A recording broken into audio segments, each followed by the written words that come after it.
भगवत तत्व प्राप्त जो महापुरुष हैं, हमारे गुरुदेव हैं, वे भी पर हैं। माने चर्म चक्षुओं के द्वारा ही उनको पहचान न पाएंगे, समझ न पाएंगे। मन इंद्रिय जाहि न जान सके, नहीं बुद्धि जिसे पहचान सके। लोहे को जिस तराजू में तोलोगे उस तराजू में सोना नहीं तोल पाओगे, नहीं तोला जा सकेगा, तोलने वाला मूढ़ कहा जाएगा। जिस तराजू में कंकड़ पत्थर तोलेंगे उस तराजू में हीरे नहीं तोलेंगे। तो पर है, पर उनकी लीला समझ में नहीं आएगी। अगर समझ में आए तो समझ बड़ी हो गई हमारी, उनकी लीला छोटी हो गई। हमारी समझ छोटी है, उनकी लीला हमारे कल्याण के लिए है। ये पर रूप है भगवान का। परमात्मा का दूसरा रूप ऐसे समझें कि व्यूह, जैसे राजा सब व्यवस्था करे, अमुक का ये विभाग, अमुक का ये विभाग। जैसे भगवान ने व्यूह बनाया, ब्रह्मा जी को कुछ, वायु को कुछ सौंपा, अग्निदेव को कुछ सौंपा, सूर्यदेव को कुछ, चंद्रदेव को, सबके पृथक पृथक कार्य बना दिए। ये व्यू है भगवान का दूसरा रूप। ऐसे ही गुरु भी मानव के कल्याण के लिए कुछ ऋषि प्रसाद का माध्यम, कुछ बाल संस्कार का माध्यम, मंत्र दीक्षा का माध्यम, सत्संग का, और कोई साधन प्रयोग, ऐसी साधना करे, ये करे, ये करे। तीसरा रूप है भगवान का, गुरु का विभव। विभव माने संसार में रहकर भी संसार से निराले। और ऐसे सद्गुरु का सुमिरन करने वाले भी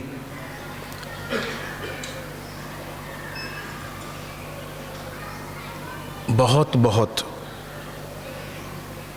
उन्नत हो सकते हैं। तो भगवान का तीसरा रूप विभव है। साधक भी निराला रह सकता है संसार में। बापूजी के जीवन में कई प्रसंग आए, क्षोभ पैदा करे ऐसी परिस्थिति में भी ब्रह्मानंद की मस्ती में रहते थे। मैंने कल बताया था, कल आप सब नहीं थे, मेरे आंखों के सामने की बात है। हमारे आश्रम के अपने कुछ और भाई भी थे ऋषिकेश में। मैं नाम नहीं बोलूँगा उनका। साधु भी थे और तांत्रिक भी थे, और वो जानते थे सच्ची बात, मुठ मारन आदि का प्रयोग जानते थे। ऐसा प्रयोग करे सामने वाला सारी जिंदगी बीमार रहे, ठीक हो ही नहीं सके।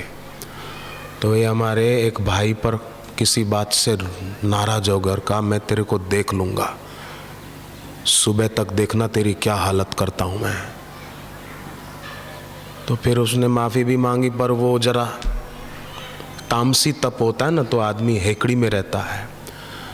बापूजी ने भी कहा उनको कि छोड़ो महाराज, बड़े लोग बड़ा दिल रखते हैं, क्षमा बड़न को होता है, छोटन को उत्पात। वो नहीं माने, बोले नहीं मैं इसको दिखा दूंगा। तो बापूजी ने कहा ठीक है, हम भी देखते हैं इसको क्या दिखाते हैं आप।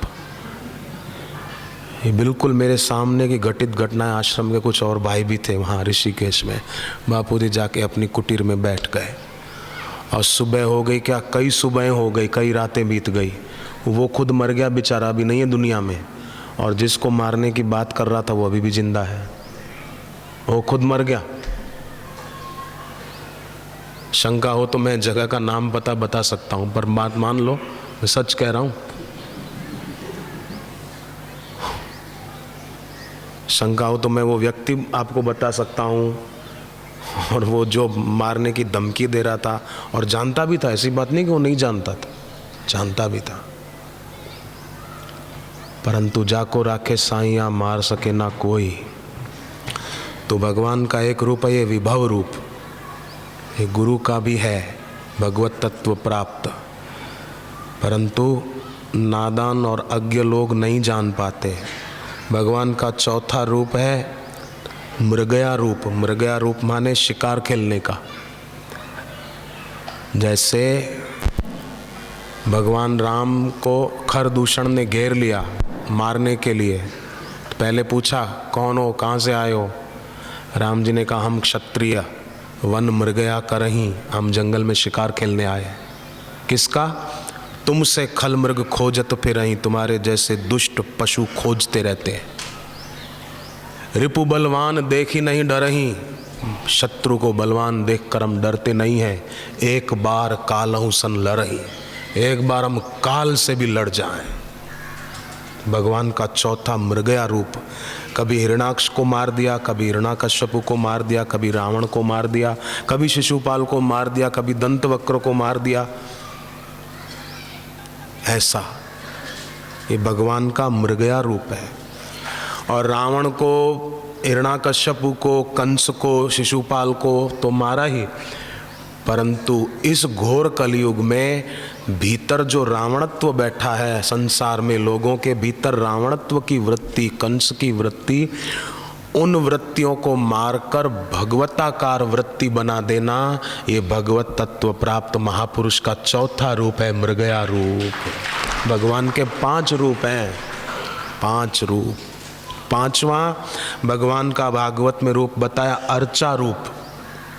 अर्चा रूप माना जैसे कभी कोई मसूरी जाते हैं घूमने के लिए हिल स्टेशन पर गर्मियों में, कोई नैनीताल घूमने जाते हैं, वैसे ही भगवान भी कभी कभी जाते रहते हैं।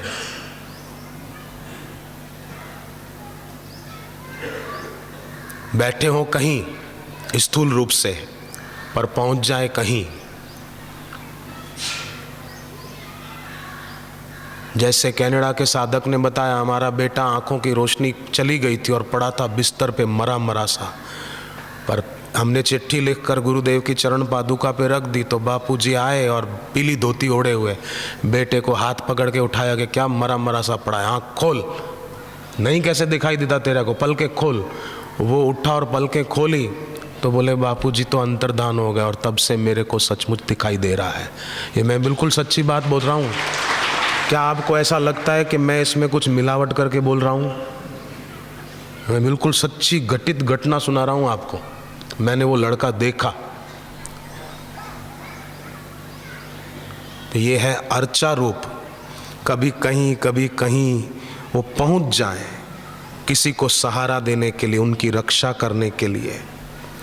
उपनिषदों में भी भगवान के इन रूपों का वर्णन है, पर तत्व का वर्णन है, कहीं कहीं व्यू का, कहीं कहीं विभव रूप का, ऐसा वर्णन है।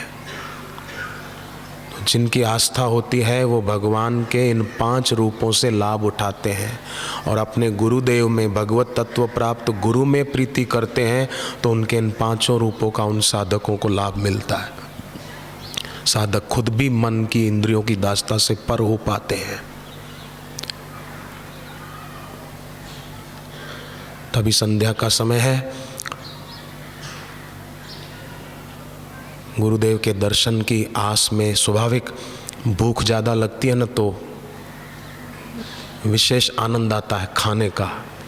अभी गुरुदेव के दर्शन की भूख सबकी बढ़ रही है, तो जब दर्शन होंगे तो कैसा आनंद आएगा सोचो जरा। इसलिए भूख को भले बढ़ने दो और संध्या का नियम पूरा कर लेते हैं हम लोग।